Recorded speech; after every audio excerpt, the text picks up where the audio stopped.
Hello Game Makers, this is GameMaker Rob, and today's episode we are just going to cover a few quick things that I didn't have time for last time.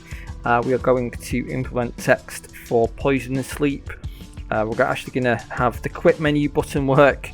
We're going to move the hero stats, and we're going to add a couple of messages for when actors die and for when it is their turn. So let's get started.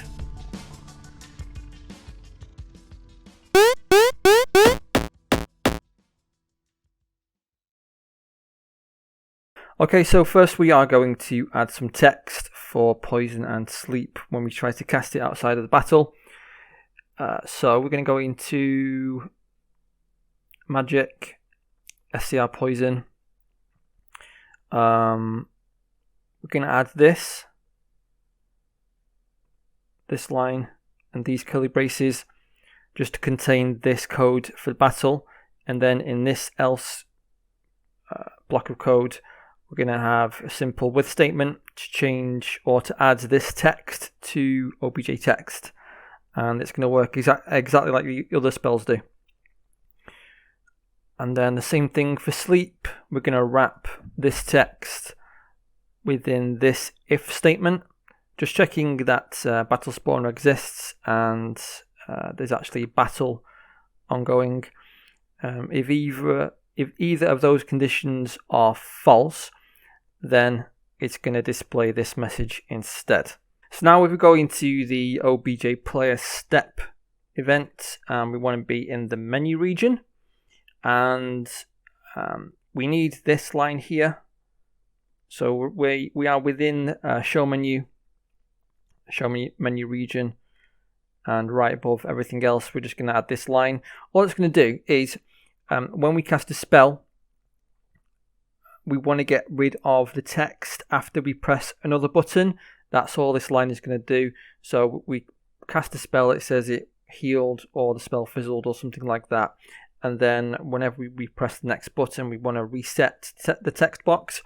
If we didn't do that, then the text would repeat and we'd get some strange results. So that's what this is for. And then in main menu, we want to add this for quick game while we're here. So we never actually added codes. We're just going to use game end to end the game. And then under magic menu, we need to add these two lines. One thing we could do is we could just save all of these scripts into an array and then call the array based on the spell. If you can have more than a couple of spells, that would probably save you a lot of time and it would make things look nicer. Considering the scope of this game though, I'm just going to leave it as it is for now.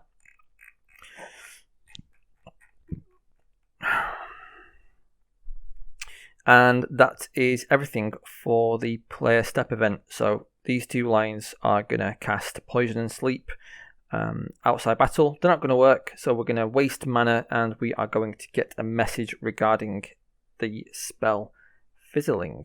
We're going to move the hero stats now. I'm sure most of you can do it, but just in case you need some help with that, I'm just going to move them to the top middle area. So we're going to go into OBJ battle spawner and the draw GUI begin, and we want the region where it says draw player stats. We don't need this line anymore. We are going to replace this line with this. So it's going to start 10 pixels from the top of the game screen.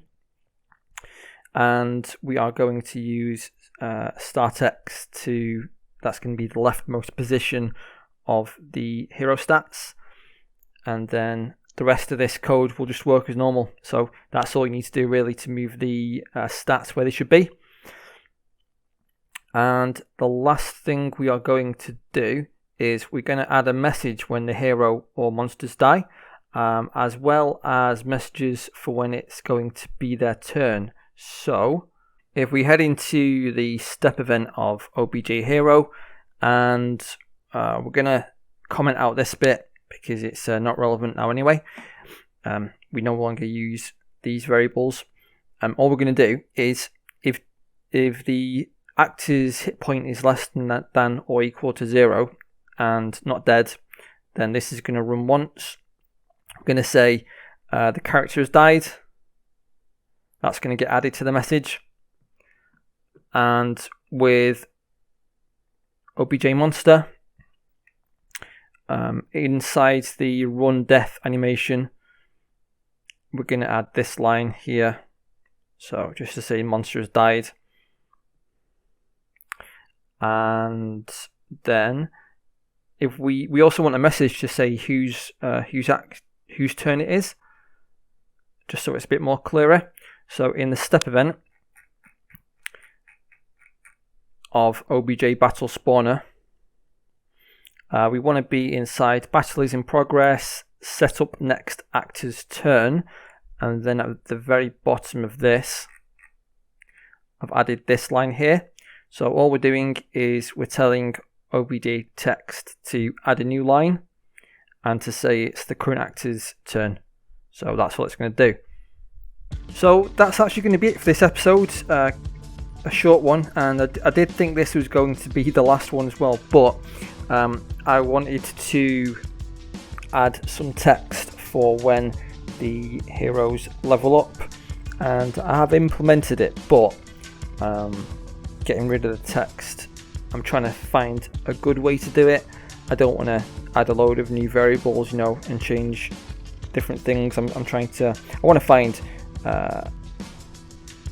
the way with the least pain, you know, just maybe one line to change or something. That would be the best way to go about it. I'm kind of tired today, so my brain isn't really working strong enough to do that in time for the video, so it's going to be around for next time. Also, I found a bug. I didn't realize that we could open the play menu whilst in the battle. For both problems, the solution that I wanted to use is a state system for the player.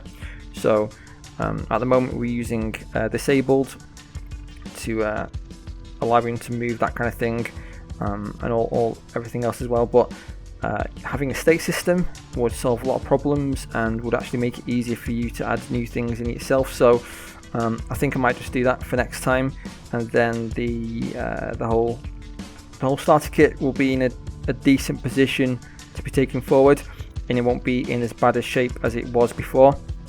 I think I'll leave the rest of my monologue for the last video, otherwise I'm going to go into a load of reasons and thoughts that aren't necessary. So I will catch you next time. Bye for now.